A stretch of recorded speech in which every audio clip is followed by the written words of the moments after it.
One of the most common practices in PowerShell for reusable code is to put your code into PowerShell scripts so you can run them later, share them with other people.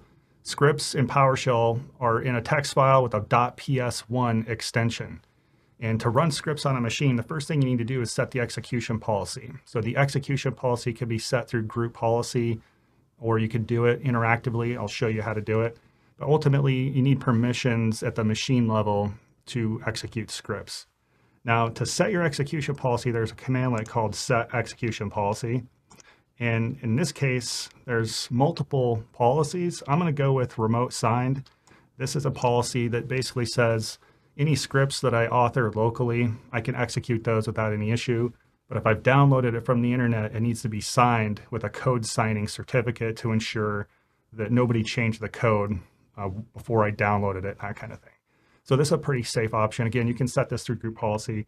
Notice that I've started PowerShell as administrator. So that's going to be required to set your execution policy. I'll just run enter. I'll say A for yes to all, and then that sets my execution policy. We're good to go. Now, when it comes to writing scripts, there's a couple different things we can do. So just like we saw with script blocks, on a script, I can provide a parameter keyword here or parameter statement and accept input parameters into my script. This is very useful because when we're calling that PS1 script from the command line, we can provide arguments that need to be dynamic. Every time we run the script, maybe the input variables need to be different. That's kind of the idea here. So I can call those parameters pretty much whatever I want. I'm just creating variable names here. And then, in my scripts, I can do as much work as I need to get the job done. In this case, I'm just doing a one-liner. We're doing a script to add numbers together. That's all we're doing here. So in order to run this script, notice that my prompt here is on the C drive.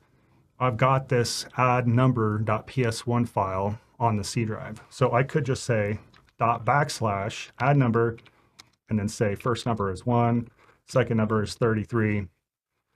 Kind of an interesting syntax here, but essentially what I'm saying with the / is that the script is in the current directory where I'm at in the prompt. Okay, so let's go ahead and run that. You can see that we get back the expected result, which is 34, and we were able to run that script just fine. Got our execution policy set, we got our code written, everything looks good. Now, another thing that I want to mention here when it comes to scripts is it's also kind of interesting to put multiple functions into a script and then import those functions all at once. So you can see here that I've built multiple commandlets, essentially functions, for adding numbers, subtracting numbers, multiplying, and dividing. Okay, so this is just an example I went through to create multiple commands to do one thing. And they all have a verb - singular noun syntax. And I just stored this in a file called numbers.ps1. So I could put all my functions in a script file like this, and then I can .source, meaning I can import that script into my shell session.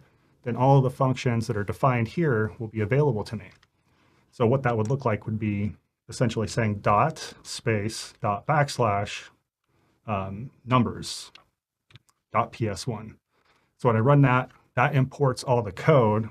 Clear the screen here, hide this. I've got add number as a command.